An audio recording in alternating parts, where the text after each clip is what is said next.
He knew as soon as I said it. He knew he was going to say it. It's time for the epilogue of Ascension to Sazarin. Last session was the climactic fight where you took on Farron and had to deal with a Makoro champion as well, serving Acronon as opposed to Farron. Although almost served Farron. Almost. Things could have been bad if that had happened. And they looked pretty bleak at a few times, but you guys successfully held off a very wide diaspora of enemies, including giant bugs, which, there was a Deadpool bet on one of the centipedes, and it stayed alive for a really long time, so that was pretty cool. They got squished with extreme prejudice. They eventually did get squished with extreme prejudice, which puts us in a situation where it seems that Eternity's hatching, finally breaking free of the curse of Acronon, has brought you and Farron and the Elder Draconin to the astral realm where you first had delivered Eternity's chrysalis, if you will, to the elders. And it seems a sort of stance of judgment is before you all. Farron dropped to his eldritch knees and, looking quite defeated in a moment, frozen in the midst of agonizing pain delivered unto him by Darux and by Ro and by, well, to be honest, pretty much everybody in the group, one way or the other. And through the mist that permeates this atrium, the souls that you've come to know over your time in this chapter of your life, for Narath Evina, for Darux Kenakon, for Ro Fendel, for Blink Slinter, and for Ashtorium Gelter, starts to materialize in that mist. A faint turquoise aura about them, in contrast to the withered but still adamant, stalwart expressions on the clearly wounded elders, who nonetheless stand ready to cast their judgments. There's a thick moment of poise within the entire chamber as the looming form of Eternity, a form that you get the sense of gazing upon the Drake, that has been shrunken to better interact with the world around it for now, but represents something far larger, far more gargantuan, and certainly far more timeless, looms over the rest of the group, looking down at you all, and at Farron, and at the others in the chamber, seemingly gazing everywhere at once. With Farron frozen in defeat, and the elders standing tall but clearly lacking in vitality, and the souls that you have carried with you peering at you from the mist, you get the sense that this has indeed come full circle to a point where you are at a precipice, that the souls within you, or that once traveled within you, they are ready to finally find purpose again, either in this life or the next, with Eternity and the elders seemingly quite ready to end Farron's reign, and at the very least, bring justice for his crimes against you, the group of Eternity's champions. At this assessment of the situation, Eternity's gaze seems to lock more on each of you all at once. And you feel a sense of gratitude from the great would-be deity wash over you. The sense of soothing gratitude that must come from a god. It seems to lighten your wounds and make your injuries far more distant. A state of bliss from merely being in the eye line, the sight line of this being. But one that reads as genuinely sincere.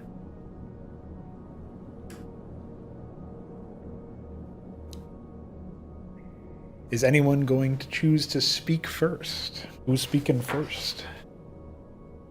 Narath will, upon first coming into this realm, beholding Farron and the elders and then the dragon, he will sort of mutter in disbelief to himself, "We are alive," and gently put the bomb that he was clutching so fearfully earlier away.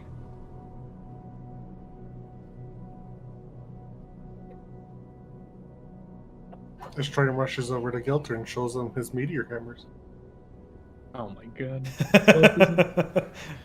Gelter will look at Ashtorium's visage and Ashtorium's meteor hammers, and he'll have a very proud smile and expression on his face. And he gives you a little fist pump, but says nothing. The fist bump.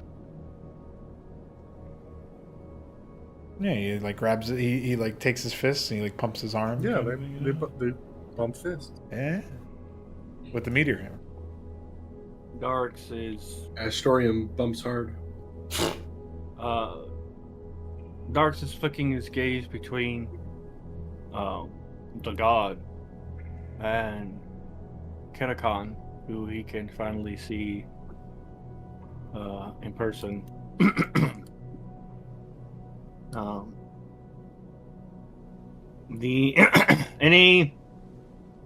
His adrenaline is still pumping through his system, but the excitement gives way to utter awe, not only at what is before him, but the sense of accomplishment of what has been done.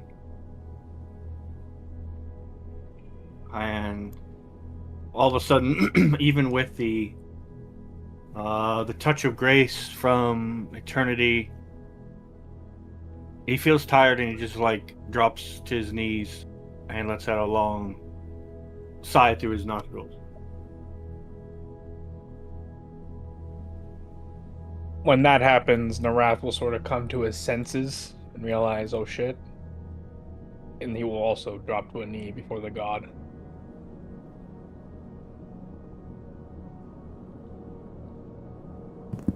Turning your back on Farron in the process? Yeah, we're not looking at Farron. Okay, just checking. What's Ro doing? Ro is probably looking all around. Especially at the dragon, because I don't think he's ever seen a dragon. He probably didn't even quite know what a dragon would look like. And so he's probably like very curiously looking at the dragon like, oh, so that is a dragon. The whites and silvers only keep its face. Why don't you have wings? Wings would be very useful, you know. You call that a dragon?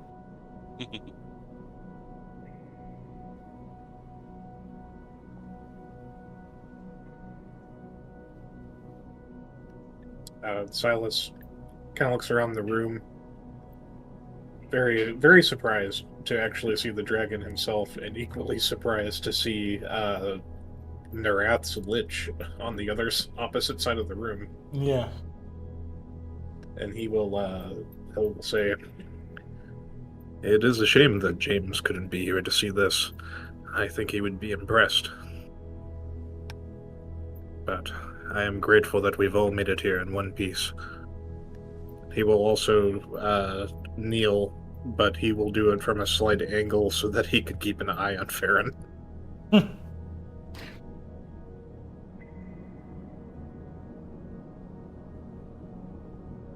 That leaves Blink. What's Blink doing in the precipice of this strange threshold?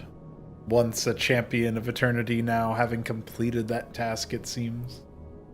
Blink, viewing his party members kneeling outside of his robot,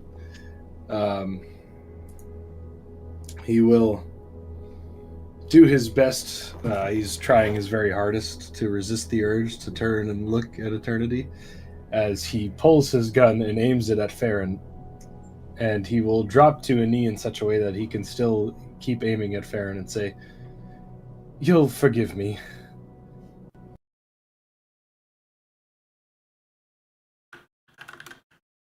So he's like kneeling, but can't look, you know? You Okay. can't call it a gun. You have to call it a flintlock hellhound. Yeah, true. It's a gun. It's a I flintlock. mean, it is a firearm, right? It's a boomstick. It's a boomstick.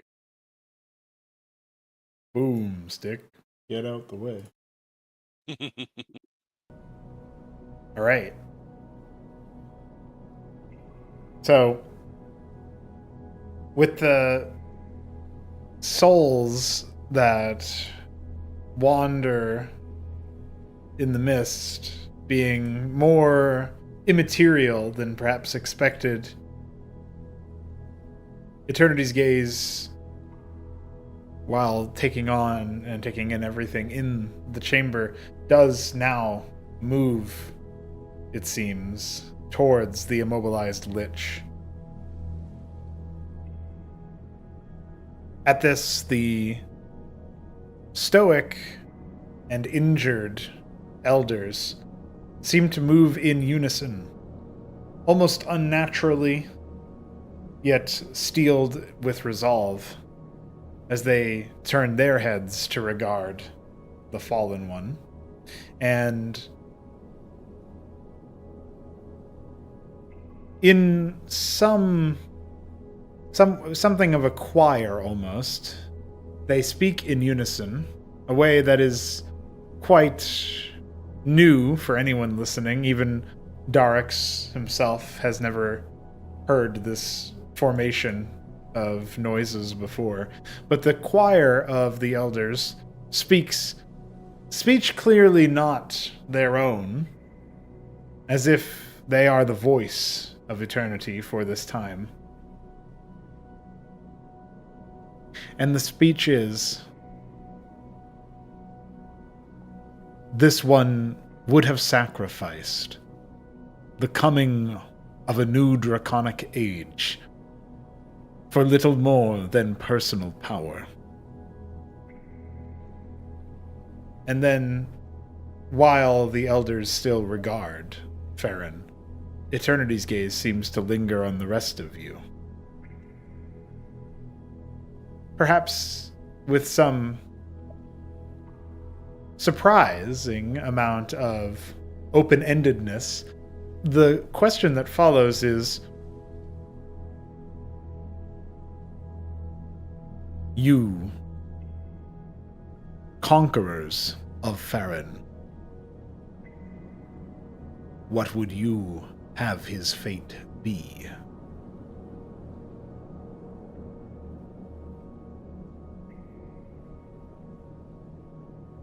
Darix is shocked that a god would ask him his opinion on anything.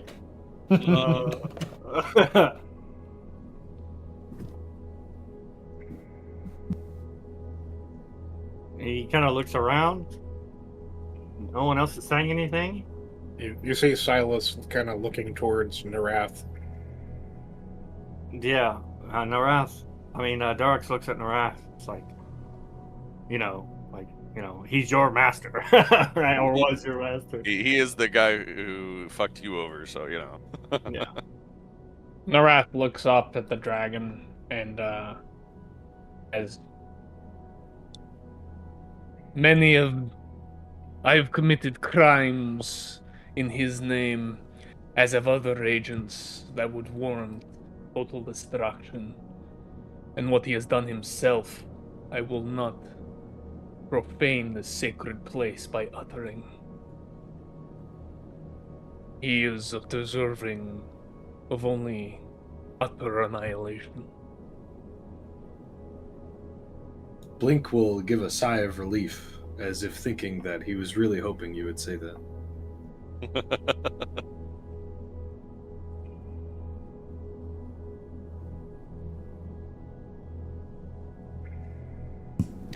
General consensus being destruction. Is that what I'm hearing? Dark is even harsher, but he doesn't believe it's his place to say. Darks is of doesn't the have a opinion of strong opinion because he Yeah, doesn't. He Dark- doesn't actually know that much about Farron. Looking to Narath and then looking to Farron, Blink will speak words hesitantly as if understanding the presence that he is in, and will say, "It is as nature wills, right?" And he's almost looking to Narath for reassurance. The food chain comes back to bite you eventually. True. Darks actually does look behind at Farron and says, "What do you think your fate should be?"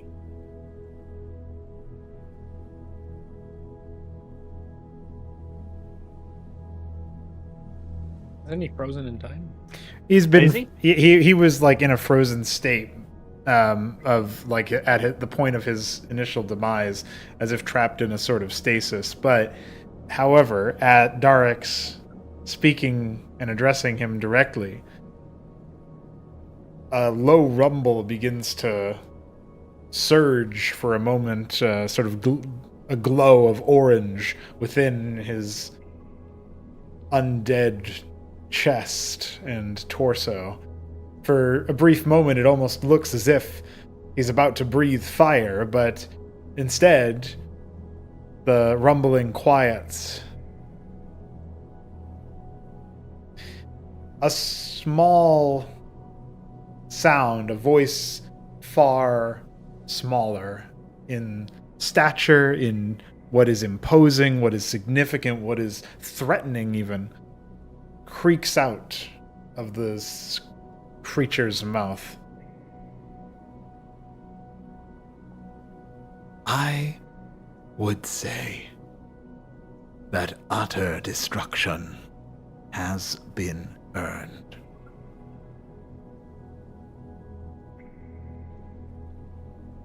Darks takes a deep inhale and says, "I think eternal perdition, cast forever from beauty and grace, is what you deserve. However," he eyes Narath, "it is he who I think should decide your eternal fate. Annihilation is a mercy for what you deserve. But if that is what Narath thinks you should be given, then let it be." If I may, I do concur that it should be Narath's decision, but I believe the magic contained within him would be put to waste on timeless suffering. He should be converted into perhaps an artifact or some store of power that could be tapped to bring justice and turn back the darkness that he has created and spread upon the world. It would be fitting if it was by his power the vile things he has done be undone. And immortalize his memory? I think not. There is an entire continent riddled with his rot. If I am given leave from our Savior, I would see it all undone. A bitter memory, best forgotten, starting with its creator.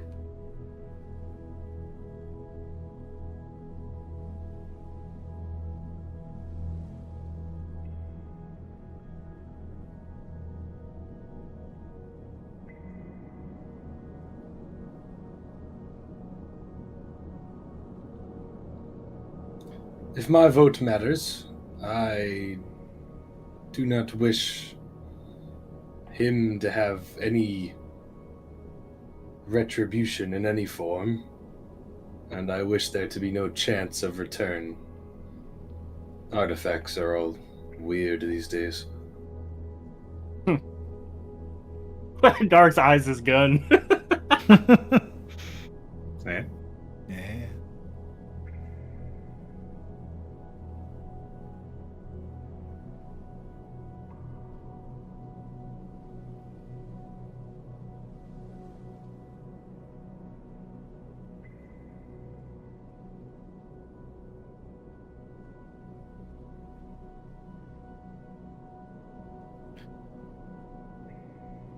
The Drake speaks once again through the elders. Settle your debate. Inform me of your final inclination. Dark's just gestures and right.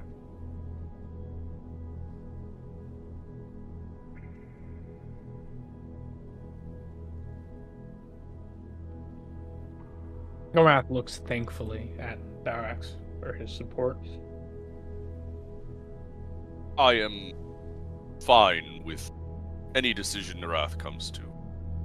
After all, he is the most familiar with Farron.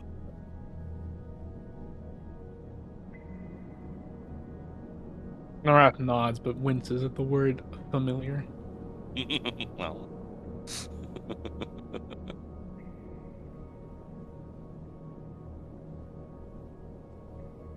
I understand it is your order's way to tame what is the works of epic magics. But the magic he represents is not worth preserving. I would ask that you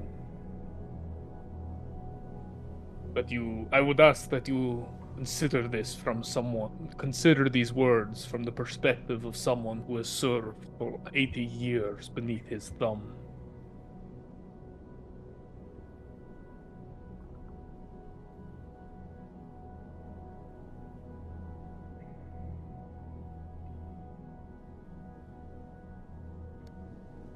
You have carried the burden, and you are most intimately familiar with the horrors that he has wrought. I respect your decision.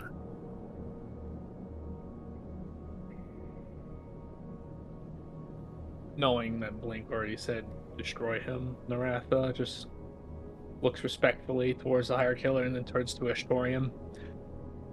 And you, noble Ashtorian, do you have any objections to this course of action? As long as he never comes back. Narath suppresses a chuckle at this and merely smiles warmly at him. And then turning to Eternity, he says, "We humbly ask that you destroy Baron, that you wipe him from this plane entirely, alongside those means he used to extend his life to begin with."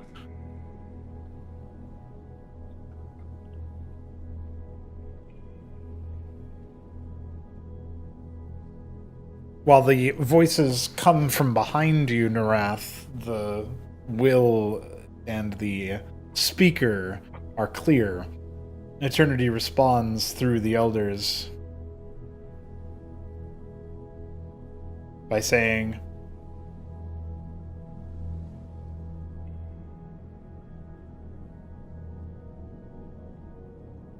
His means of continuous life have already been extinguished. That leaves only his frozen form. Defeat, death, at a true turning point.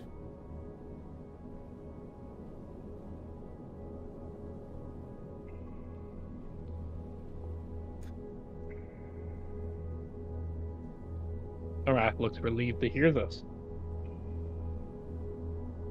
His heart's pound in his chest.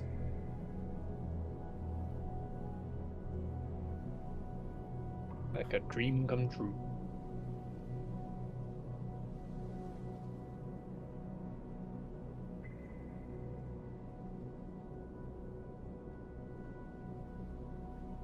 Forgot to start the screen share, so hopefully that will help since you said you were having internet issues earlier, Shambler. I don't know if it'll be any better than the live stream. But nonetheless,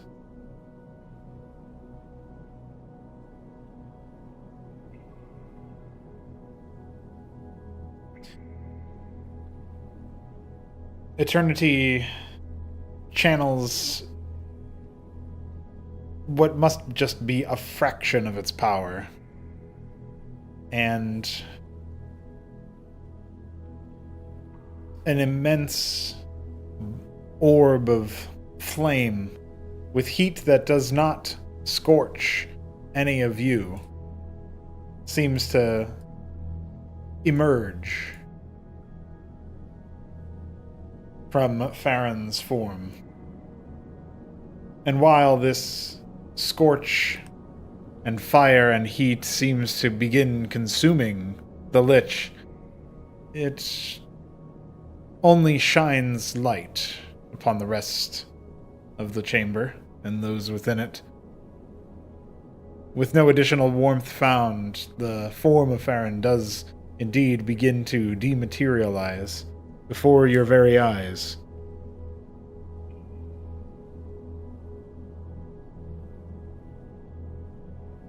The speakers then continue to lend their voices to Eternity.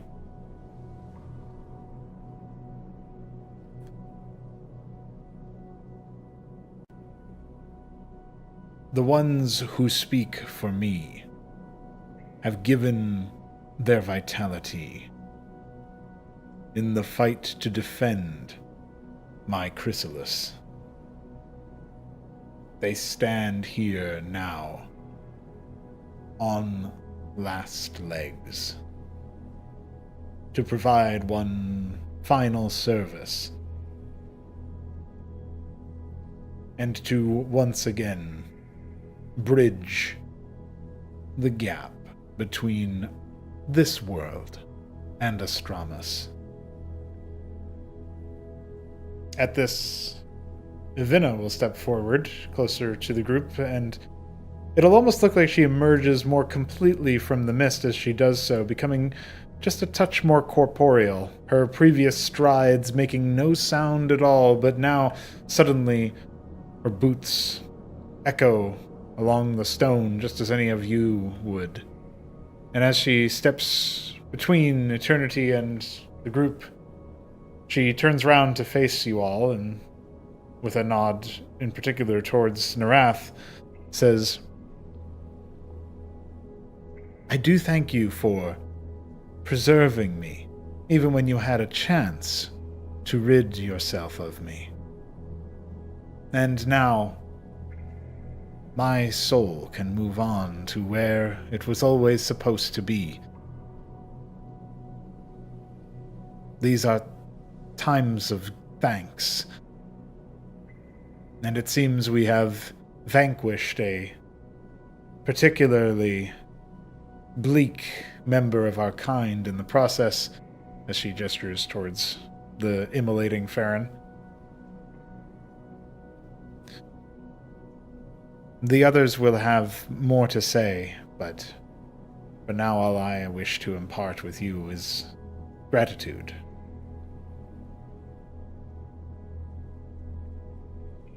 You all get the sense that this might be the last time you see Ivina. If anyone wishes to say anything, now is a good time for that. Wrath will step forward and he will say, "You were never a burden throughout our time together, Lady Avina. I am simply glad that you were capable of looking past my melancholy and the fate of your host. I will pray for you in my coming life." Tarix beams.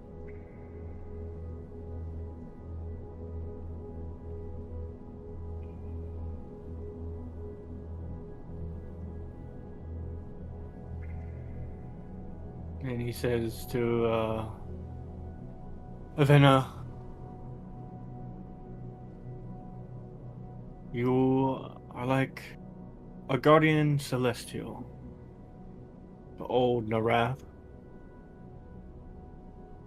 a voice of reason and compassion when he had little reason to have either, or seen either.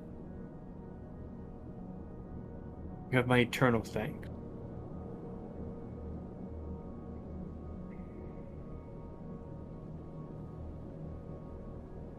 She gives you both a respectful nod, then turns towards Silas, who has stepped forward.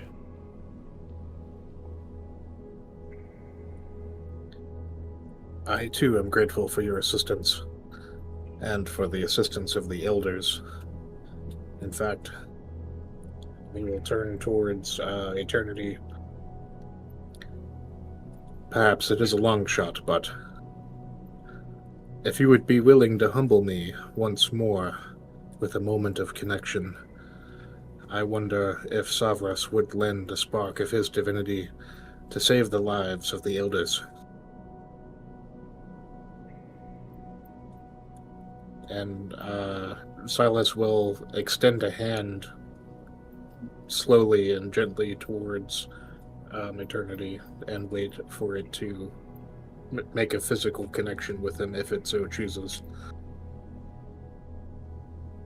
Tarix is grateful for Silas's boldness. Yes, he was going to ask that himself, but did not feel bold enough to do so. Hey, God! Hey! You do me a favor?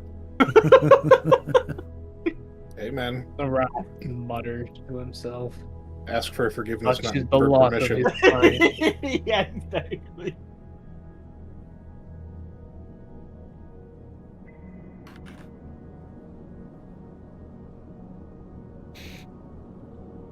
Well, as you reach towards Eternity, who regards you perhaps with additional intensity, that almost feels like a field of force that you must press your hand up through, slowing but not stopping your movement in the process. The speakers see their mouths open as if to speak or utter any sound at all. But instead, Avina will put a hand upon your shoulder and then reach forward to towards Eternity along with you, as if attempting to bridge a spiritual gap or one of species, perhaps. And with this connection that is formed, there is another moment of your senses failing, Silas, in much the same way that they did when you first joined Savras with the nascent Eternity. One that once again threatens to overwhelm your sense of self in the moment. You feel Avina providing assistance yet in the chamber, she too looks towards the rest of the group, notably Narath and Darix, but the group overall, as if under the duress of the weight of a god's power, and requesting an additional would-be champion, perhaps. Dark steps forward. You place a hand on her shoulder and continue the daisy chain. Indeed. Wrath helps Darix. Oh shit. This peak friendship moment. I owe your kin too much not to try. With each person who steps forward and adds their fuel to the fire, the sense of self that you have, particularly in the physical form, begins to diminish.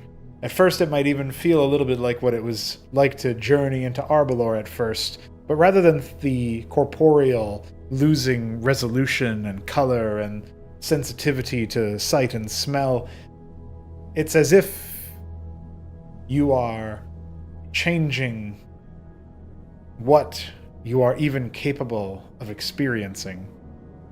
Not a heightened experience of reality as Arbalor sometimes feels, but a different one entirely. In a moment, your eyes see only the vast cosmos above, roiling clouds of stellar energy and enormous bodies of mass and power. Your ears no longer hear what is around you and the movements of your party, but instead you hear the raging furnace in the sky above the Cindasaur. You hear the effortless and endless anvil strikes of the smithing gods that once were myth of the dwarves. You hear the distant sounds of stones being laid brick by brick. You hear the construction of the fabric that you call the mortal realm. And as these connect to one another, you see and feel and hear all of these elements become dormant, become dark, and then flame back up into life. A cycle that repeats, and if but for a moment, feels infinite, eternal. And then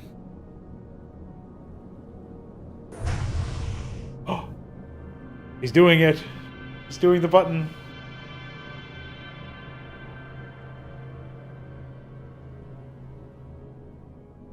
Silas is expending an arcane vision. Yes, just like before. As the experience we share goes in the way that you described it, and right at that moment that you were describing, he will activate the spark of divinity that connects him to the weave. All right, well, before I tell you what happens after that, is anybody else joining in on this strange communion with gods? I mean, Ro, Blink, and Ashtorium are looking at this like, what's going on here? Yeah, pile in, homies. I suppose Just Ro channeled would the spirit bomb. put his hand on Narath's shoulder. Yeah, I think Blink is too. I don't know. I don't know if his character is quite there yet to be communing with gods. You did ask me if Blink would find God. Yeah. He has found God. He literally is looking. I was literally looking at God. Yeah, just because he's looking at he's doesn't mean he wants to talk This about it. audience over here, like This So is you gotta. this is actually true to real life, so I can't really blame him. You gotta like glance awkwardly back at Gilter, and Gilter's looking at you like, "Well, they ain't gonna fucking do it." He's gonna look at Slinter, and then he is going to respectfully watch this communion. Even as Ashtorium piles in too, and is just Yeah. like, let's do it. You're not even joining Ashtorium. Oh shit! Ashtorium is gonna fist bump Eternity with the meteor hammers.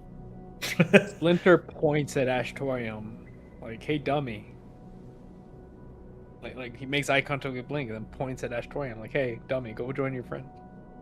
Well, I will say that this is probably a pretty good time for as Darix joins in, for Kennicon to stride next to him, and as Ro joins in for Fendel to stride next to him, and as Ashtorium joins in for Gelter to stand next to him. Oh my god, it's a group hug. And then It's ending on a group hug. when Blink looks at Splinter will take a step forward and then kind of look towards the group and then look towards Blink, and he steps forward some more, and then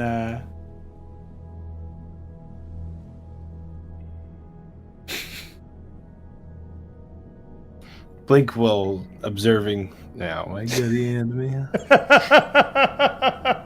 and then Splinter will I got it. and then Splinter will become you. And he will say, eh? I can't believe I just got used in the final episode.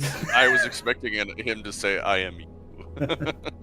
Nah, that would be too unrealistic. Yeah.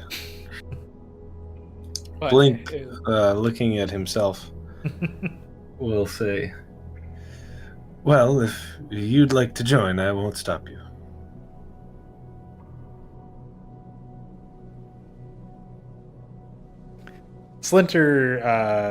Splinter Blink tries to, but or at least like makes moves like he's going to, but then he's got his his strange beast claw hands like hovering over Gilter, and then he kind of like shakes his head and he moves over to Ashtorium, and he's like, and he's like sort of checking out the rest of them. And it doesn't seem like he wants to hang with any of them. They're not changeling. All right, fine for you, but if this gets weird, I'm out. And he will grab hold of Ashtorium.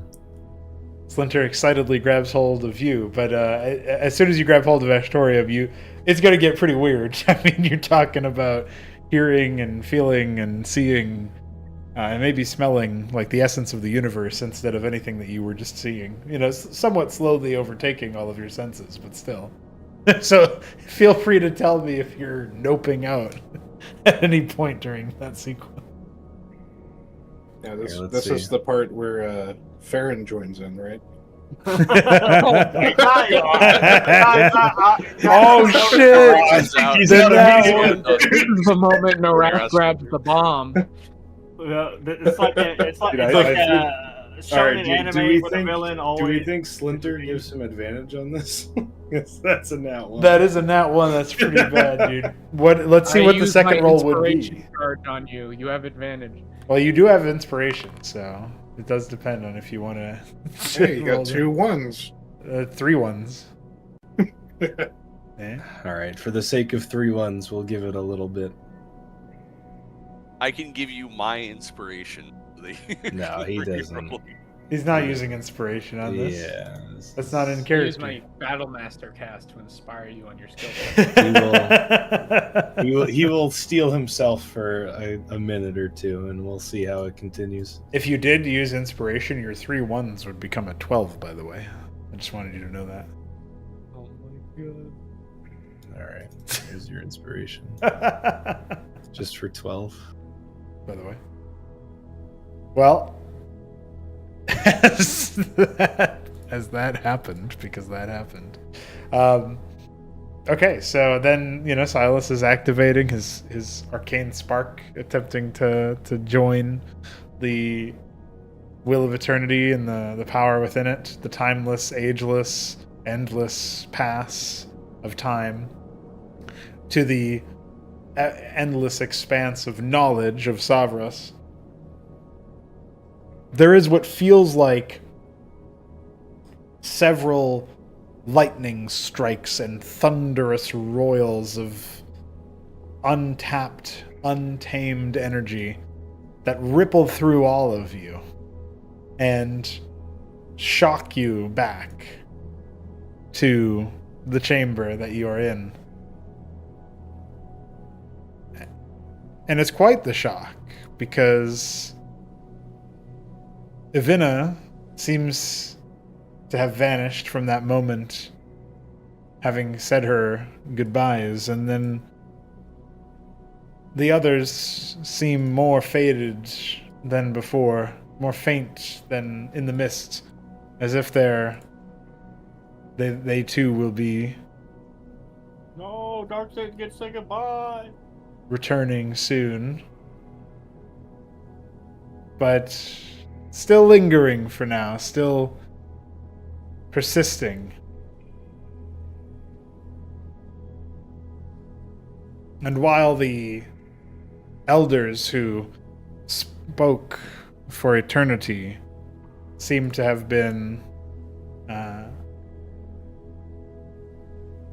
seem to be looking a little bit livelier, they are no longer speaking for the Drake. It seems they're slowly moving in a way that more so implies their own onus, their own decisions, their own identity.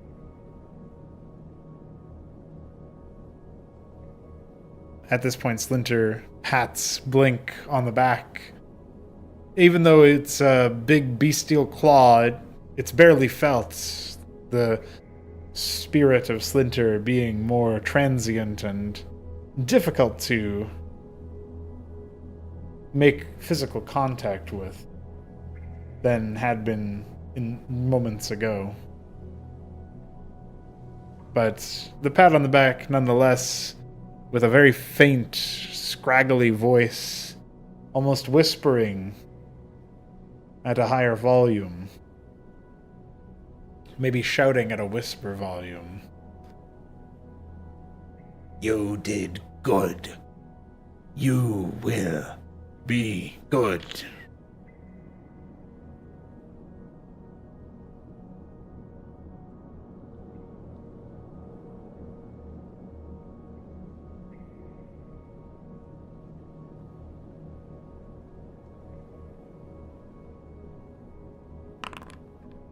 Fuck. Well, I guess I'll be good. Arc secured. He was, if he less than 10 to that, he probably would have just had a fucking panic attack. Be good. You, What? Will be. you It feel... has nothing to do with the good part, everything to do with the Splinter disappearing part. Yeah, and the whole, like, what would you call that? Eschatological experience that just occurred? Yes, yeah. No. He might still have a panic attack. Yeah, but Splinter is giving empowering final words. Yes. So. He's empowering his panic attack. But if you do get that fading sense. If you have final thoughts for Splinter, this could be a time.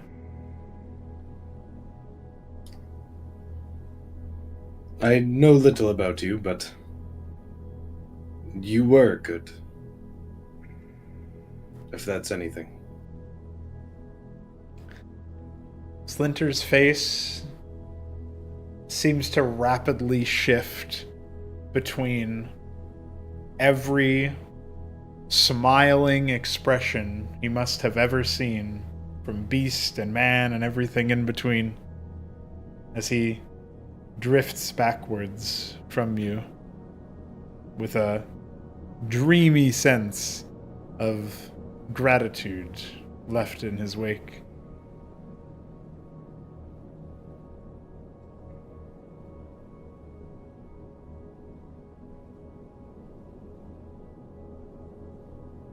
Mr. Ashtorium, coughs Gelter.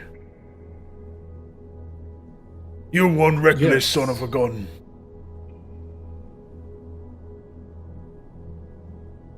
And then he smiles at you. I am who made me.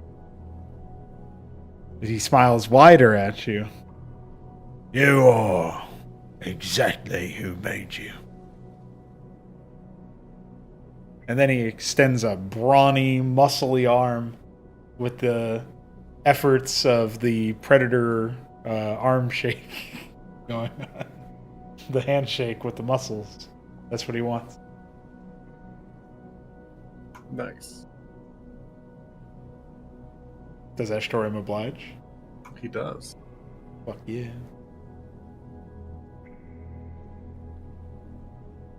Now I know you got your meteor hammers, and I know you, And he gestures towards Blink. got your firearm, and I know the rest of you got some damn fine craftsmanship. I might be a Ronsa boy, but the Kernians have technology and craftsmanship like few others. So take care of it, yeah? And maybe take care of them too if you can.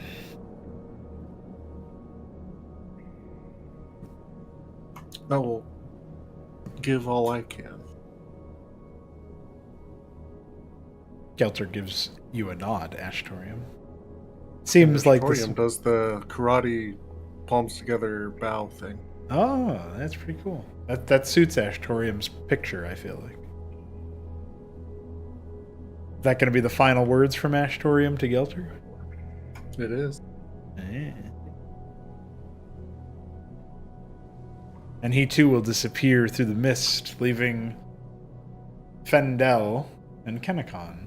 The former of which is absolutely salivating, just drooling all over himself. He's just... Very appropriate. It's just absolutely ravenous about something, and he looks to Ro, and he says, You have hunted like no other I have ever seen, Ro. You have hunted enough to bring that, and he points to the immolating Farron, to his knees. I have done what must be done.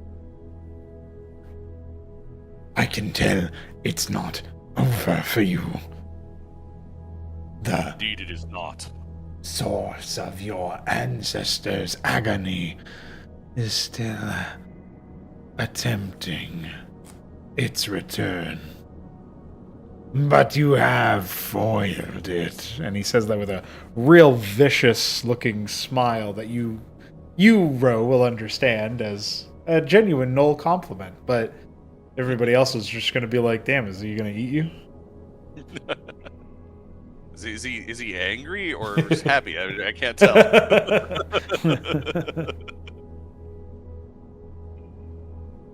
Yes, Acronon is still active. But Acronon will not return this day, and I shall see to it they never return. I know not what awaits for me, but if I ever return, you and I will fight together again. I look forward to it, my friend. And at this, Fendel lets out a sort of victorious war cry that starts out as a more straightforward, standard, roar, and then turns into a shrill, yelping hyena, sort of higher pitched shriek, clearly designed to make people very scared. And it fades out as he starts to drift away. Is that your final message to Ro? Would you say intimidation check? Pass the intimidation check. I don't know, do you? You have to have him make it.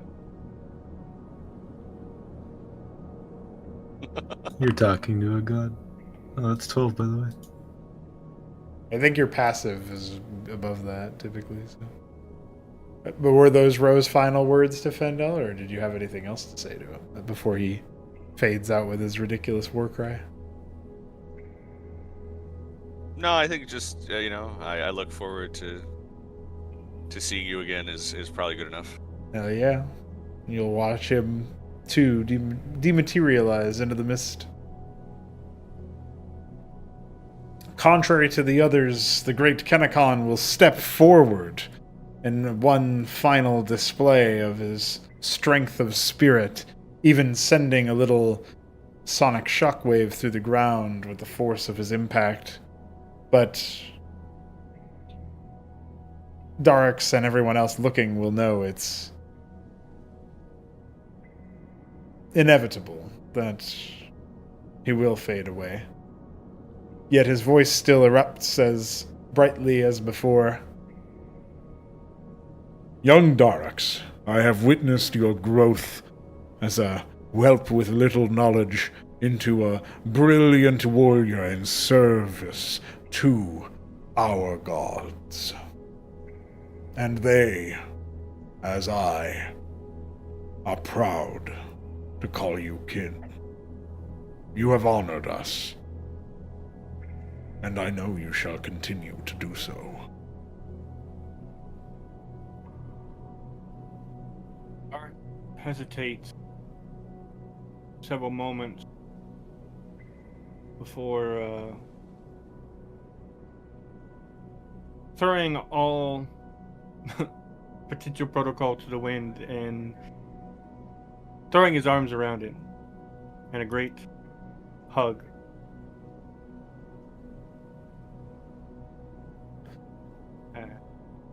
Tells him, thank you, and know that I will always pray for you and think of you. And I know that where you go, you will do the same for me. Kenakon, perhaps to your surprise or perhaps not, will return the embrace, a brotherly show of not just respect, but appreciation of your character. And though he says little, his voice still delivers it with impact. You will, and I will. It's a little bit harder to keep your grip on him now, as the mist seems to be taking him, but he remains for just a moment longer, it seems.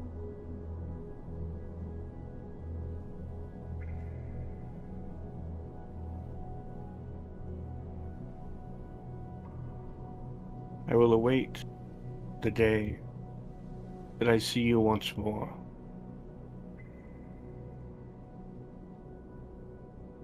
Together again.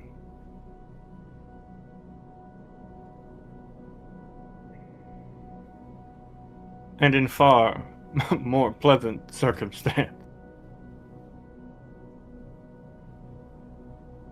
As Kenakon drifts backwards for a brief moment, he says,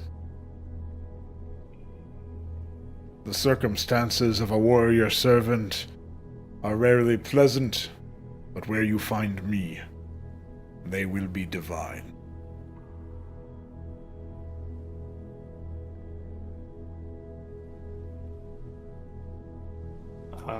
Darks clears his throat, wipes his eyes, makes the holy sign, and then bows low in a gesture of respect to one's elders to him. and Kenakon will return the holy sign. And while he doesn't bow as low as you do, given the stature and difference in age and role, he still does bow towards you as a sign of respect. as he is whisked away by the passage of time and spirits as well, it would seem.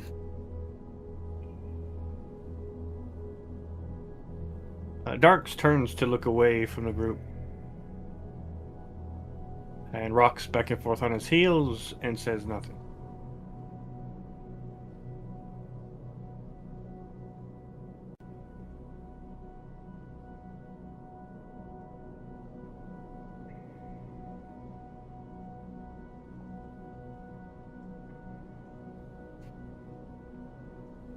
Ro approaching eternity?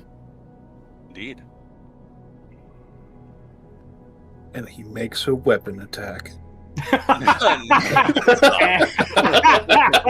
And he explodes violently. That's right. Burning It's come to my fur attention that everywhere. there is Acronon inside this eternity.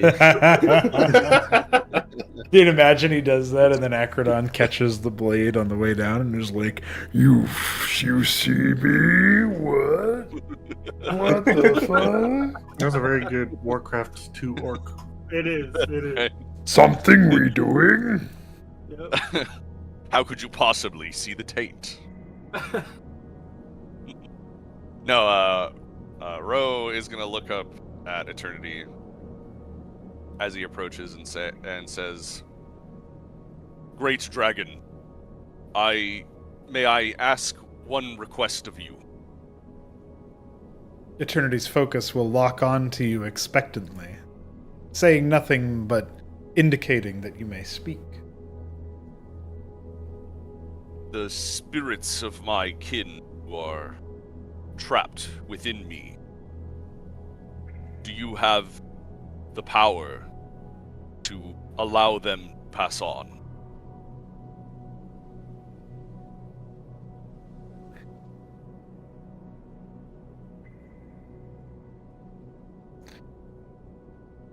With the elders having slowly seen vitality begin to return to them, the immolating Farron is now the voice of eternity, an unnerving but perhaps comprehensible change to the circumstances.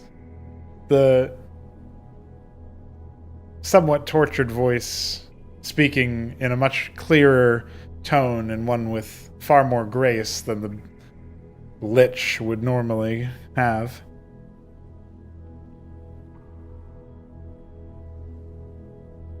Your ancestors. Their spirits. This is the source of your awesome power.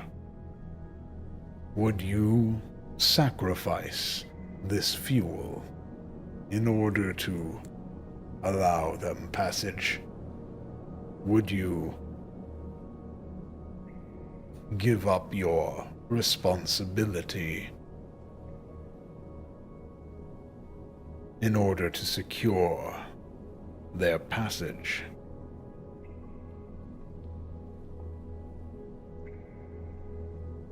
Ro actually looks like he's in deep thought and really considers this for a moment before speaking. There was a time when I would have easily made that choice, as I do not wish for them to suffer, but I have also done so much good here. It is difficult to choose.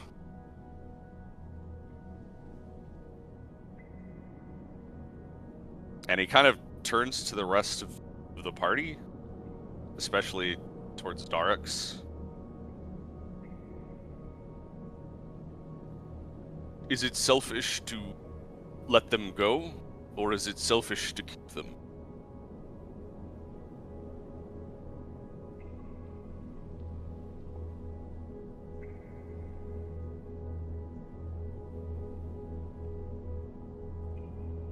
Stepping forward, Narath will say, a hint of sadness in his voice. There As beautiful and glorious as this has all been, brother, our war is not yet over. You will need them in the coming days.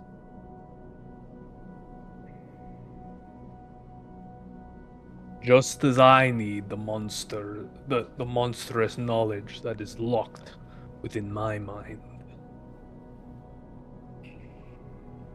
Ro looks saddened by Narath's words. Let them go.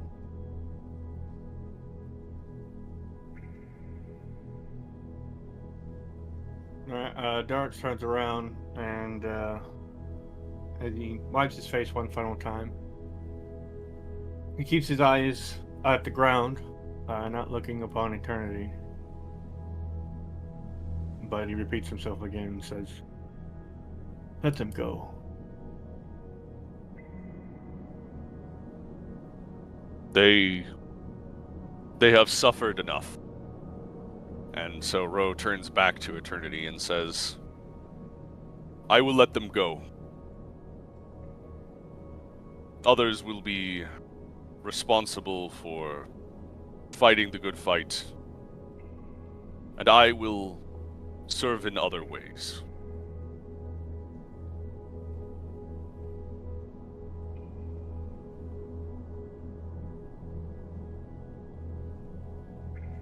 Then you will find your head quieter when you leave this chamber.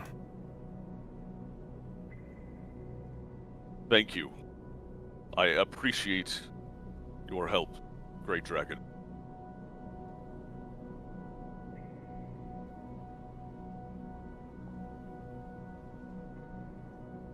And at this, Ro will actually kneel before the dragon.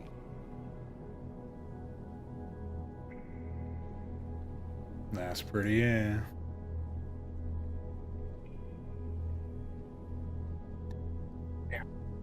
Ro becomes a fighter. Ro, Class change. Ro changes Level his 1, class. but yeah. And then he's more powerful. Well, actually, I guess not really, because Blood Knight's pretty powerful. But he's fighter, but new fighter, so he's epic. There you Yeah, go. he's still bad at. Yeah. His off-screen activity is just leveling back up to level 4. Yeah, it's That's amazing. just a montage of him cutting down like 1,000 elves with his great sword. Montage! Gotta have a montage! Training montage. Training montage. So he Set like to the fucking Eye of the Tiger. Yeah. There you go. I have the tiger, but hardcore. Yeah, Like- I have the knoll. like halfway through he does a 360 and decapitates like 12 elves, and then the spirit of eternity materializes and fist bumps him. He's like, yeah. It's the Shrek That's moment wild. where he's in the ring. He's yeah. he's in the ring, and Eternity's the old lady going, "The chair, give him the chair." Yeah, perfect. And then Fendel comes back and he's Donkey and he kicks the guy. I believe. I believe. I believe. I didn't expect Shrek posting. Always expect straight. It's pretty good. I don't know. It's pretty good. Dark seems to have finally worked up the courage. And he prostrates himself, head on the ground, in front of Eternity. And he says, Holy One, forgive this sinner for having the audacity to make a request from you. I have come to this land. I came to this land for pilgrimage. And by Stramus' will, I was led on this journey. But now that this task has been done, I feel great relief, but also directionlessness.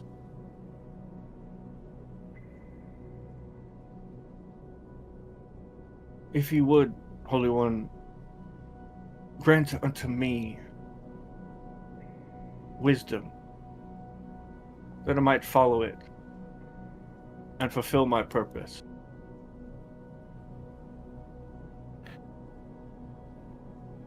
Eternity's gaze locks onto you as you begin your plea for a direction. And the more clarified voice of Farron speaks for the god. You came to this land for pilgrimage. You delivered a god. One that has not been seen in countless years. Now, you have also uncovered the plot of a different deity, a malevolent one, from outside our reality. And this world is not safe. Others in your compatriots seek to form a bulwark against this dark force. If you seek direction, and home is not where you want to go, the logical choice would be to serve the realm as steward against those that would subvert it for maleficent ends.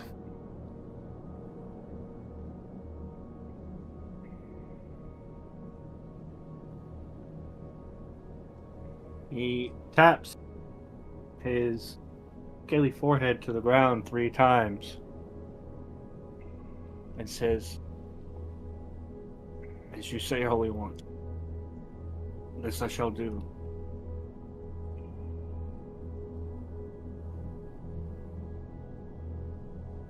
And then he pushes himself up and he sits back on his knees and he makes the holy sign. And he dares to lift his eyes up to eternity.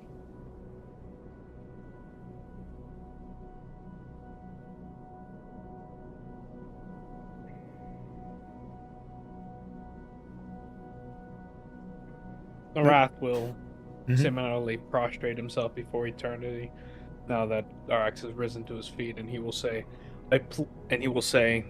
solemnly, "I pledged my soul and life to you on the battlefield, and there is nothing that I would there, and you have granted me everything I could have ever dreamed of throughout my years. I ask only that you direct me to what you deem to be of most import, and I shall enact your will wherever you see fit."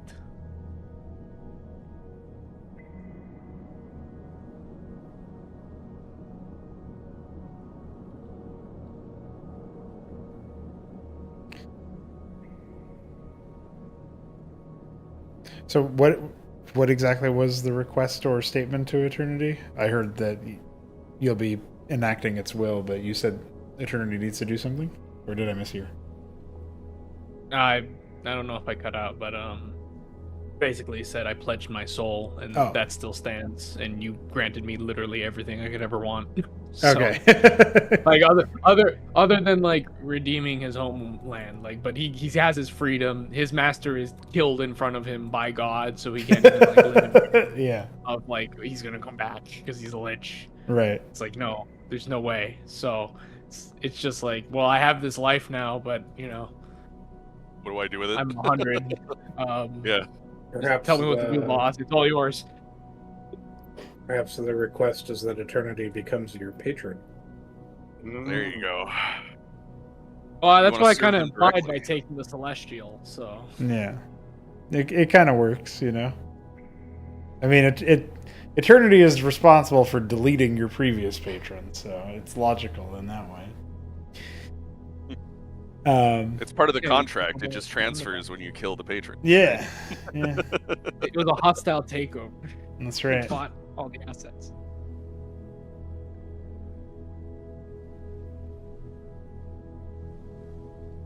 Well, Narath's sort of statements have been interpreted by Eternity, certainly received. We had Ro speak, we had Darex and Silas speak. Like Silas did the connection to try to spare the lives or restore the lives of the elders who are sort of recovering now. But does Blink have any particular requests or questions or anything like that for Eternity?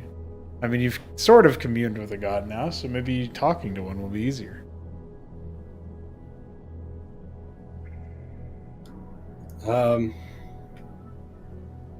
May you guide all of us in our future endeavors, and perhaps me and those who wish to join me in helping the city of Inolance and the ever wondrous growths of Arbalor in one fell swoop. If that's not asking too much. You feel Eternity's gaze take you in. A sense of surety, of confidence in the future, washes over you for a moment, and persists at a more subdued level after. Which leaves Ashtorium. Is Ashtorium going to make any requests for the Dragon God? Or speak to it in any way? He is just gonna be respectful and not ask for anything. He doesn't know what he could ask of the Dragon God, so he's not gonna try. There it is. He doesn't want to become a real boy. He's a real boy. How dare He you? is. Yeah. Why would you want to stop being a warforged? He could I mean- become more forged. Would you pass up an opportunity to swap your player character for Gelter? That's right. Become Gilder. I would like to be Yelter, please. He has to become a real boy, but the dragon god just fucking turns him into a crystal golem. It's purple.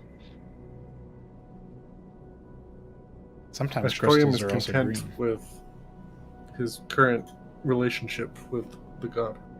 There you go. That's all you need. Is anybody Ashtorium's on this Sigma male grind set. are any of you burning with anything else you want to say towards Eternity during this brief pause? I do have. I have one more thing, Mhm. but does anybody else want to go first?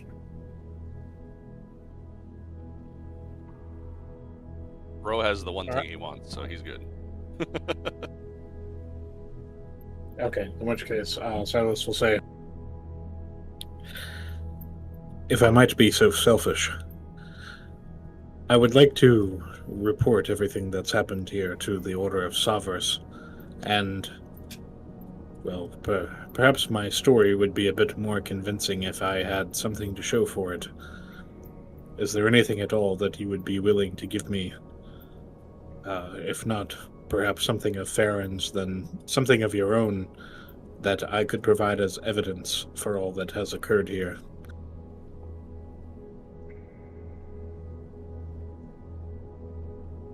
No sooner do you ask this question, Silas, than do you feel your fingers idly, running over something in your hand.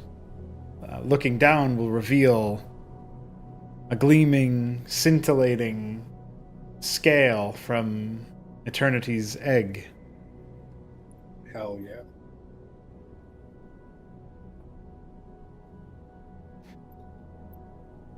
And So- I'm going to briefly speak out of sync, out of time, but the rest of you will also randomly come upon a scale of eternity at some point in your aftermath, but not right now. Just keep that in mind for later. Go ahead, Silas. Silas clutches it close to his chest, and he nods to Eternity, and he says, "Thank you." Once again, Eternity's gratitude will wash over the whole lot of you. As Farron's form continues to be diminished in the flames, he speaks for the god one more time and says,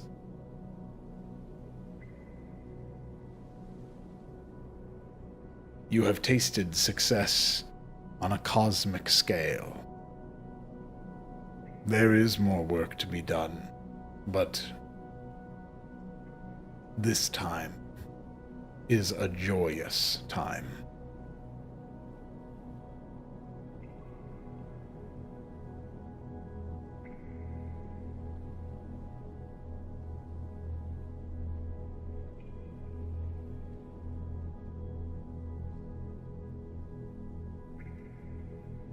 Alright, I guess the first thing Narath's doing is getting a stiff drink.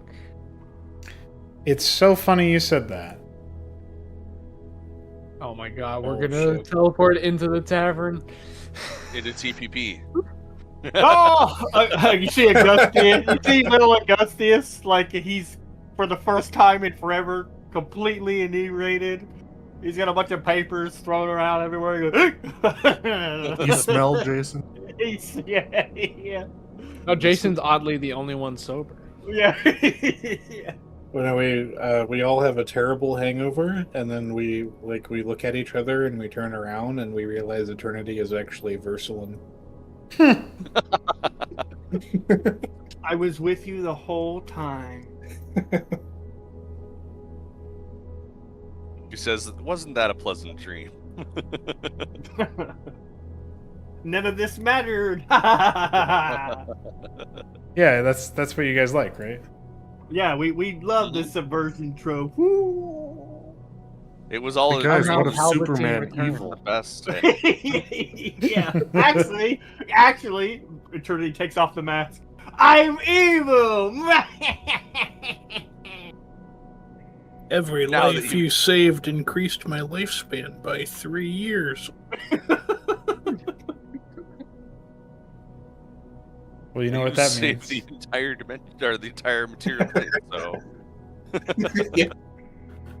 Actually, doing good things is useless. I bet you don't believe in God now, sucker. Gets fedora disappears. And at Who the, is your Starfather now? Yeah. yeah. and at the tip of the fedora, the draconic atrium seems to shift away. The tranquility and peace it provided, replaced with a decidedly normal environment. Oh shit. Oh, I hey, see you me. guys aren't supposed to be down here. Oh, Wait. Wait a minute. Hey, Hold up. I'm you. I'm you. I am me. I am you. Whoa, whoa. Ashtorian there's was you. still a Spider-Man meme. there Now was that's two a of me. that's a really funny one. I am you. Oh no, have guys, double. we're in a simulation. Where the hell is my chicken? You feel very confused as you watch another version of you disappear. Well, that's kind of normal for me, actually. It's not the first time. Yeah, that's pretty It's normal true. actually. If I had a gold coin for how many times I've watched a you version of me disappear, Wait, what is this that's music? a gold coin. You're in a bar. Wait, what is this music? You're in a tavern, Oh, dude. Team Spirit. Okay. Yeah. I was so confused by the music at first. I was like, why do I know this song? It's so funny, hardcore. I rush up to the nearest dwarf, put my hands on his shoulders, shaking him violently, and I say, "Where is Gelter?" Kilter's dead. just kidding. he had to give it a try though, you know. I Wait, actually, does that mean Kurt Cobain was a dwarf and Blink will look around the tavern that the basement that he was once in, and feeling the wall as if to like make sure he's actually here, will then immediately start darting his head around the building and saying very loudly, probably uncomfortably loudly, "Where's the chicken?" We burned it. No, there's got to be a chicken somewhere. There's always a chicken down here. Darks is currently suffering whiplash. He's just sitting there. He's still kneeling. He's straight up still looking around. Yeah, you guys were just ported in here as you were, so. Ro is probably also still kneeling. I think I have to fix your guys' visual though, because it's supposed to be I have to wait for Shambler to load it in, but it's supposed to be the second, like the main floor. Oh, the top floor? Yeah, and I think you guys floor, ported yeah. in the cellar because I forgot to Yep. clear the cellar of your tokens. So let's try that again. Ah, there you go. No, there's not. I like the mental image of us doing like the Protoss warping animation. And Yeah. then everybody looks over and they see Derek's like putting his forehead against the ground. Yeah. not the Warcraft 3 teleport Yeah, sound? that could also be it too. The dun Oh, dun yeah. dun dun dun dun dun dun. All right, Super well, I loud guess and instead of- flashy. He's like disturbing the peace. I guess instead of doing what he did, he would actually, making sure he's here, he would sprint over to Arame and figure out where the chicken is. He would still say those words, but he would just yell them at Arame. Right. Is What's this like the crowd's reaction to a bunch of people teleporting? people into the room? teleporting? Yeah, well, everybody's pretty focused on their own stuff, you know. But then you got Katarino, the barkeep, who like looks up from polishing a mug and says, Oh, didn't see you there. How long you been waiting? And why are you on the floor? Narath will slowly get up and wince as he touches his rather beat up side. Probably like a bloodstain there or something. "Yeah, you guys don't look the best." Yeah. And he will come over and he will just throw all of his money onto the table. I, for the first time in Drinks are forever. free for everyone today. Destroyum leans over, looks at him, gives him a thumbs up. Katarino can't even like collect all the money that was just thrown on his fucking his bar, so he's just like scooping it up, and he's like, Hey, get some bevies! and That yelling was at his 21 buddy. gold, 2 platinum, and This man's 16 never silver? seen this much money. Dude, I like to imagine that Ashtorian is about to down a drink even though he has no organs. You don't know that. He has wargans. Get it, warforgans. Listen, do you Eh? really think a dwarven machine would not be able to drink? Dude, Yeah, that is an you'll- excellent point. you're like you're like a Tesla, but you have to be plugged into a keg. That's pretty good, dude. a Kegsla. Kensler, if you will. The fueling mechanism is through the stomach. Indeed. Dark's wobbly kind of like moves toward the counter. He also looks really bad, covered in blood. It's just a mess. And he just like takes a deep inhale of like food and ale. He just like. Has he been in this tavern before? He has, right? Yeah, this is the This dwarven is the one. one that Yeah. sheltered us. Right. And he just like looks over the counter. And he looks at Narath. He looks at Silas. He clearly is like, "Am I here? Is this what is going on? I don't even know." And he also throws a few coins on the table. He's got plenty too. He throws like 10 or 15. He just grabs a handful of those. Yeah. Scatters Food them. for everyone too. He Yeah. says, and then he looks at Silas. So, I do request something of you, my friend. And what is that? Before we all go our separate ways, after this strange night, day, I have no idea. I do need my holy scriptures back. Here, I was imagining something more sentimental. Silas will procure the book that you gave him and hand it to you. He takes the book with one hand, and then he leans over with his giant big arm, and he pulls Silas into a great big hug. Completely uncaring, you know. Silas will return it, and he'll say, "Considering all that's happened, I'd like you to keep the one that I gave you. Now that you yourself have connected with Savras, I hope you can understand the source of my faith, and that all that we have done together comes from the same desire to set the natural world in order and to prevent the horrors that can be wrought." I do see this, and it is good to know that there are some who still understand their place in the transcendental hierarchy and what ought to be done. I pray that any other members of your faith that I come across are even half as noble as you are, and as wise.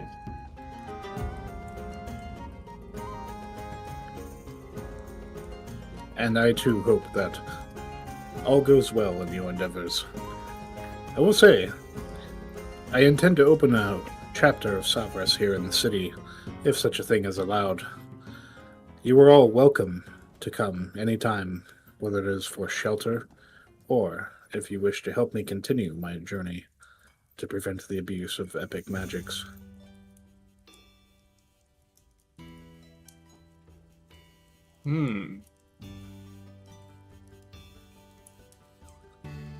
Well, while that's Well, being discussed, we'll have obviously Ro has his moment with himself. Everything is louder now. You know what I'm saying? Like everything's clearer, crisper, louder, and it's like you can properly hear things instead of them being muffled by constant screaming, bro. It's a very strange feeling. Mhm. But Ro looks happy. Like much happier than anyone has ever seen him before. It's And, Michael yeah. Jackson. It is. Michael That's right. Jackson, the half Part of elf. That's right. Yeah, after he half gets elf up from bar. kneeling, he's gonna walk over to the bar and sit down next to Ashtorium, and he's not gonna say anything. He's just gonna relax. Nice. Destroying fist bumps. There you go. Ro gives a fist bump back, and he's got like actually a wide, toothy grin on him.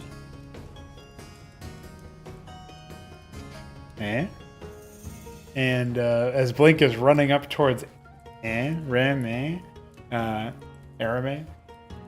you'll see the half-smith be a little bit confused at your eagerness for chicken time. But then she, like, deftly, in the midst of her sort of dance and song and dance routine, without, like, breaking a sweat in the midst of her performance, she sort of twirls around and either through sleight of hand or more likely straight magic proffers a chicken.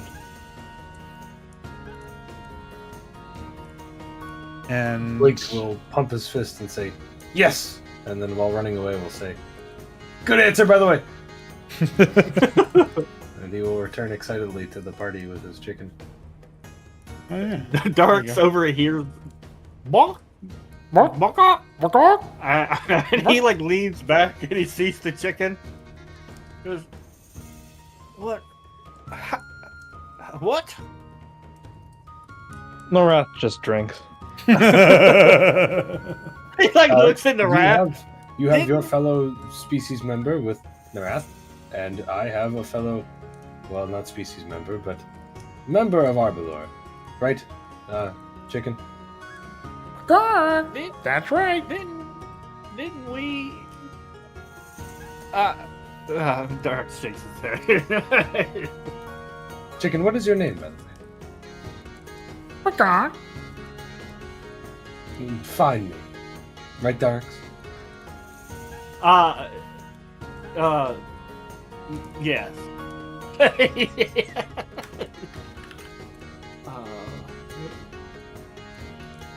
So Silas had invited everyone to join him somewhere. That's what I remember. Yeah, so Silas expressed an intent. Sorry, to open the chapter. I meant to unmute for that. He's roleplaying. To open Well, the he did chapter drink, of so Savras it's here okay. in the city. So he's basically like, you guys are always welcome, whether you're just coming by to be bros, or if you actually want to help him with his pursuits. Norath will respond. He'll say, "For today, at least, I intend to follow Eternity's will and celebrate. When that is done, I will find myself at a crossroads. There is still the work to be there is still the work to be done and undone in my homeland. And seeing as how I was not directed to any specific place, it seems I am free to pursue that. But he looks around to the wider he looks around and motions to the wider tavern.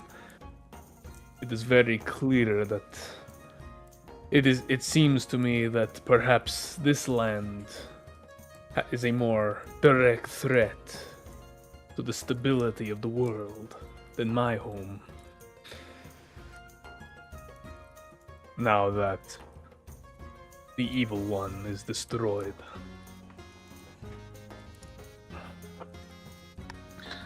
Well, I would remind you that there are some loose ends we have not closed up regarding the elves of the manor. And I wouldn't be surprised if some of the things that we have witnessed here are at the tip of the iceberg when it comes to the corruption that lies within. Norath has a faraway look as he says, Yes. I should take my own advice. The war is not over." But that, my friend, is not to say that you should not celebrate this day. You, who have come so far and aided us, Even at the risk of your own death, you have betrayed your former master and come to see the day that you survive it. To you, I drink. And Silas downs his ale. Yeah. Yes, me and Astorium have a saying of this, or at least I do. You can celebrate a win for exactly 1 week once you have it. After that, you must attend to matters on hand, he will say with a very obvious sarcastic smirk on his face. Dark lightly elbows Arath and says, without looking at him, "Told you so." Arath winces at the elbow as it's right into his bloodied side. But otherwise, he just continues on with a stiff drink.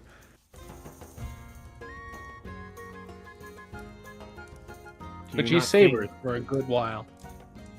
Do you not think, perhaps, that if you return home to destroy what need be destroyed and save who can be saved, that you might, in the long run, of course, benefit the good?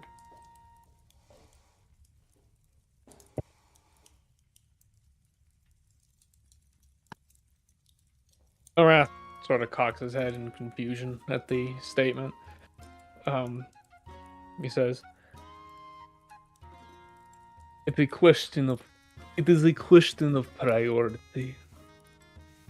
It is right to undo the work of my master, but he is gone. His schemes that he wrought will trundle on, but will collapse into chaos rather than any organized threat to reality.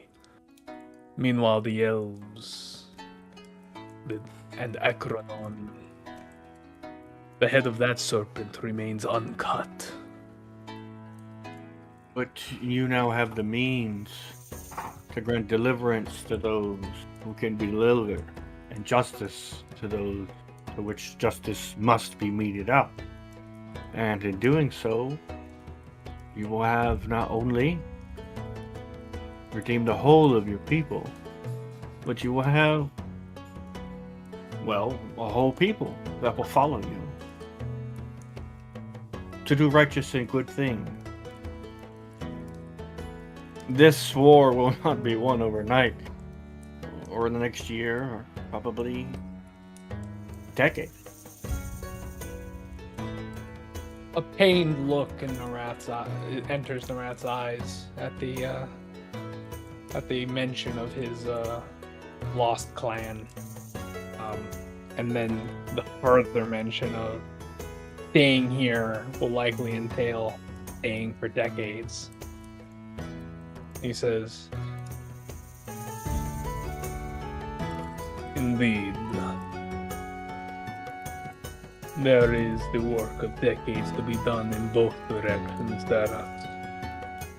And I must choose what to spend what remains of my life pursuing." I wouldn't jump to conclusions so quickly. If you were to stay here, at least for a while, and help me get things situated, and perhaps I can find a few recruits to handle the paperwork and the surveying, you might have an easier time convincing your people of your intentions with an ally and some proof.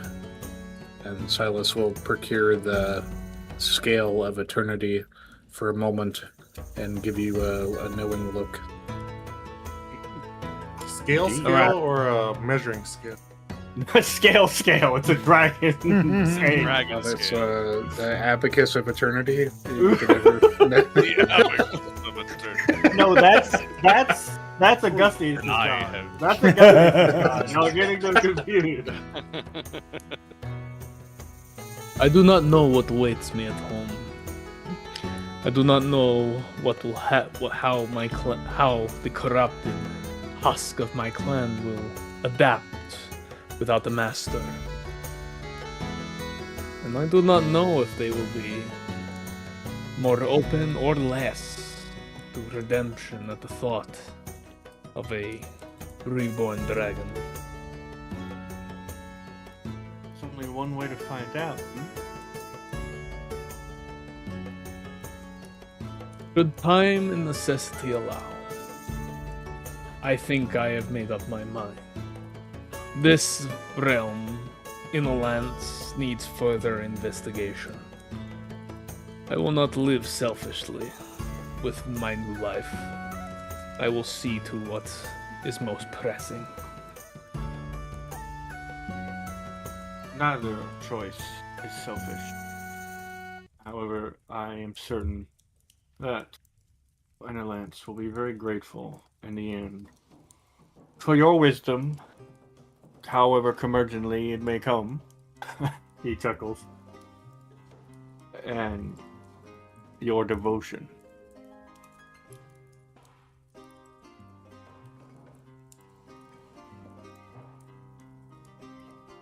Well, lads, we're coming up at the precipice of the end.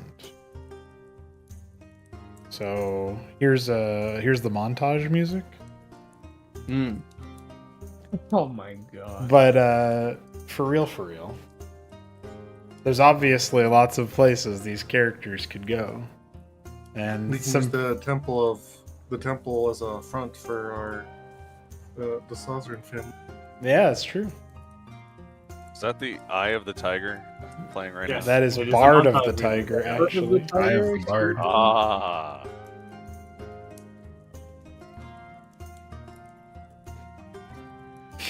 now? Ah. Everybody just needed to take a moment to listen. That's all. Dark looks around. Where is our orc lady companion? That is Oh, true. yeah. Genra is missing. Yeah, you guys haven't seen Yenra or E29. Wonder what's going on. They're home safe on the farm upstate.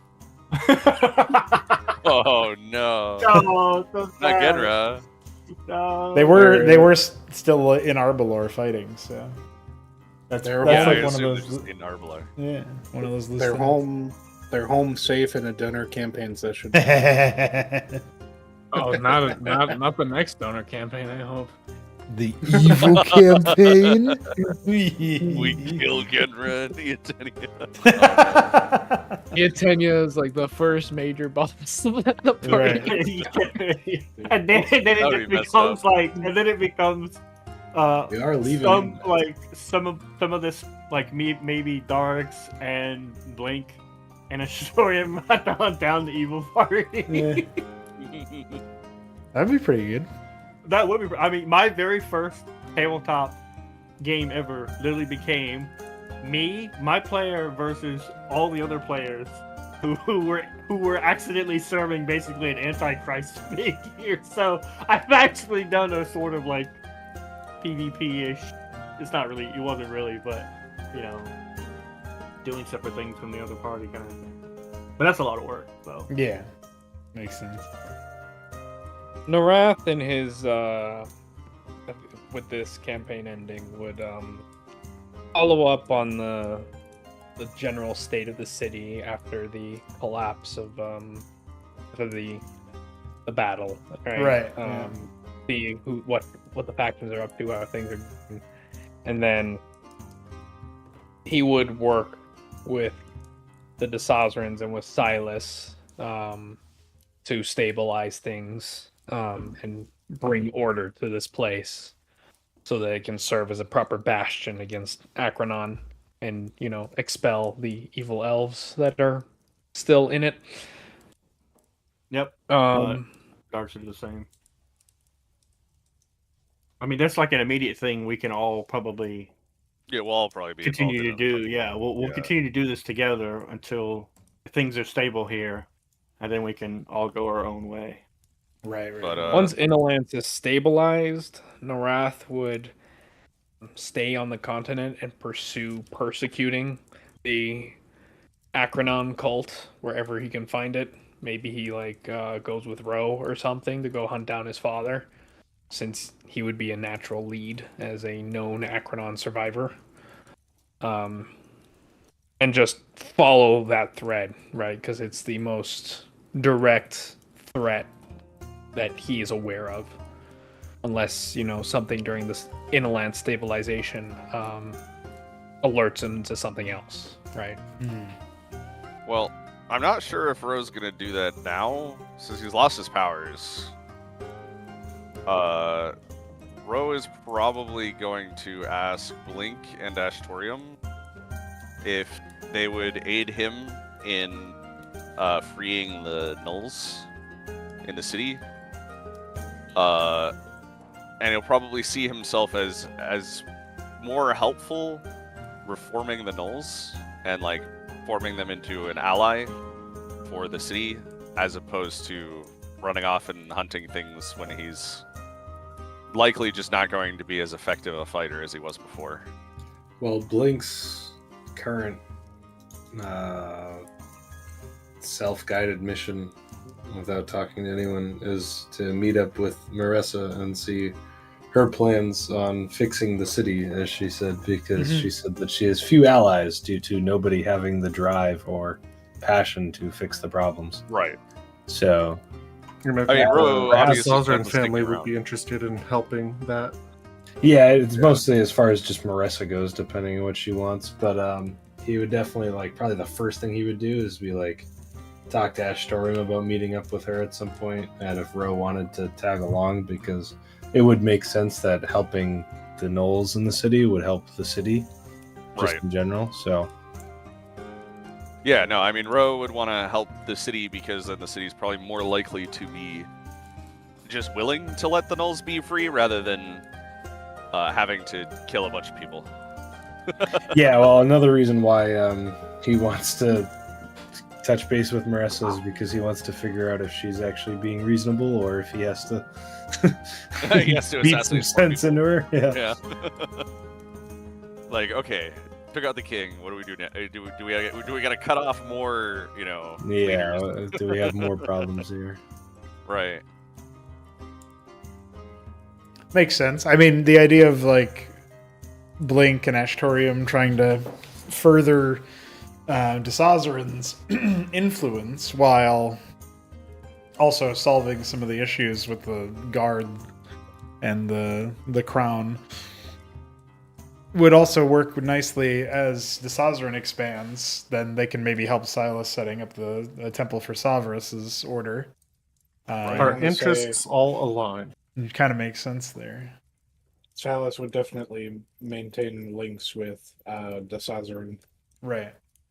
And then that kind of links back to the plan or the idea of, Narath wanting to stabilize Inalance, and like kind of everybody wanting that, but then also still having a powerful ally with the capacity to achieve goals further out, or at the very least to assist in transporting to other continents or something of that nature, since his last vector for that was kind of immolated in a draconic atrium. So Oh yeah, getting across the whole fucking Great Sea is gonna be no small feat, even if he wanted to leave right away. So right, yeah, like Narath's like deepest hope, right, is to head home and fucking redeem his clan, right? But he already tried to do that, right? Like save the clan, and it ended horribly, right? So right, he's wary of just rushing into that decision when there's a clear like present threat. Like he's trying to do the dutiful thing first, and then if everything's set right, he'd go home and he would do his best to undo the corruption. yeah, that makes sense. Well, lads, that sounds like you guys all know what your characters are intending to do, which gives me ideas for where they might wind up. Yeah, I even should, hire a caravan to transport them. I should also add that after this has been settled, things are more peaceful here, or at least stable. Darks will continue on their pilgrimage, obviously, but with the intention of rooting out evil where he finds it. And he's going to to travel to major cities or important religious sites on the continent. Learn about their gods, learn about what they believe, and basically try and verify if the people leading these various cults are upright or not. And of course, he's got divine sense and all kinds of stuff to help him do that. So he basically be like a wandering inquisitor. Yeah, it makes sense. A very gentle, smiling, warm inquisitor. So Yes. no one will suspect. He's like the opposite of a stereotypical fantasy inquisitor. Yes, true. Yeah, and certainly still lets him do stuff. Yes. Yeah. Very powerful, actually. No one suspects the dark inquisitor. Yeah, no kidding. And Blink has. I mean, that's a that's powerful really good. ally. I mean, you can't have a more powerful ally than Bakar. The first thing I'm saying to Marissa is meet my chicken. And every time she speaks, like going into it, I'm going to tell the chicken that every time Marissa speaks for the first bit, he has to start just making noise as soon as she talks. Just shuts her down. Yeah. She immolates him. He responds. He goes back. Yeah, he just keeps coming back to life. Dude, that would piss me off. That just reminds me of earlier today when I was out. We're out on a walk, right? And my lady goes talking to me about something related to Zelda, and I haven't played any of those games, but I know that there's a character that goes, and I kept doing that, and apparently I was doing it really well because it really annoyed them. Like is pitch perfect or to very authentic is what I was told, but also shut up. So that's exactly the vibe. Navi, that's the character. Yeah. Yeah, the fairy. The fairy, yep. It's dangerous Can to I, go take this. Can I slip in one more moment before we close this out? Yeah, sure. All right. How drunk is Silas? For as Make a many, con save. I think you make a con save, unless you've only had one beer or whatever. But I don't think you're probably not doing beer with the amount of gold and coins and stuff we're throwing We're out doing there. hard in the core. Yeah, this is the hard That's stuff. stuff. I'd say make two Drinking con saves. Everclear. Yeah, exactly. Motor oil. Yeah, I think you want. Yeah, for this stuff, you're probably looking. Oh, okay. Well, there you go. All right, Silas. We're wasted. You're suitably We're just wasted. All right. I'm gonna. After reaching a suitable point of intoxication, I'm gonna nudge Derek's with my elbow. I'm gonna lean in a little bit too close, and I'm gonna say, You want to know something I've always been kind of curious about? Derek goes, sure. You can tell me anything.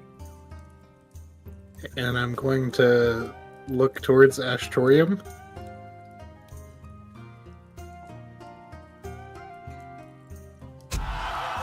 And I'm going to say, defecate.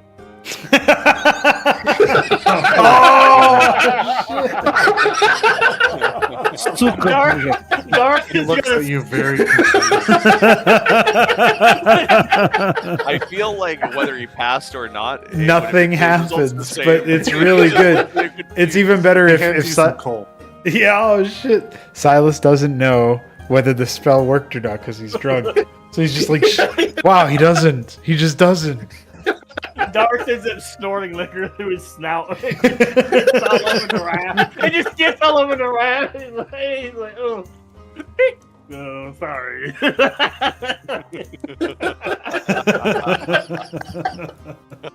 He just pats him on the back. You're Dude. a little messy there. I honestly can't believe that not only did this man make orcs defecate, but then he brought it back at the very end. What a legendary finale. Absolutely. Listen, I never got to do the meteor hammer get over here. So when it happens, be prepared. Oh shit. It will happen. Be prepared. You're gonna be the only sober warforged at the bar when Silas is stumbling away after like fucking 12 by the way liquors. Yeah. Get over here. Well, lads, it's been a campaign. That's pretty. Same time next week. Yeah. We do have to figure out what we're doing next week, but that's Yeah. for a future me to decide or figure out. Yeah, We I could go miss, into the future and play Cosmonarchy tabletop. yeah, I miss Duke, man. I'm not gonna lie. Oh yeah, Jacques could What use a little loving, yeah. Yeah. What if it was same time next TPP Eek?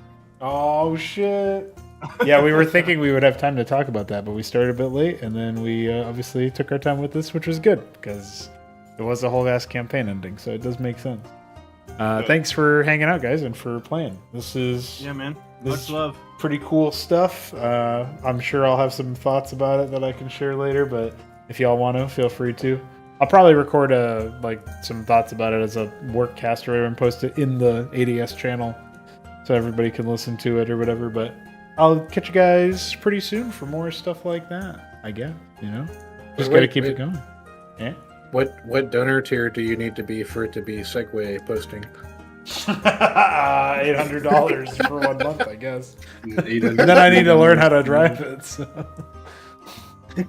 Fucking Segway posting. It's actually $5,000 to cover the fucking medical bills. Yeah, I have to do the Louis Rossmann e-bike videos that he did like years ago when he was still living in New York.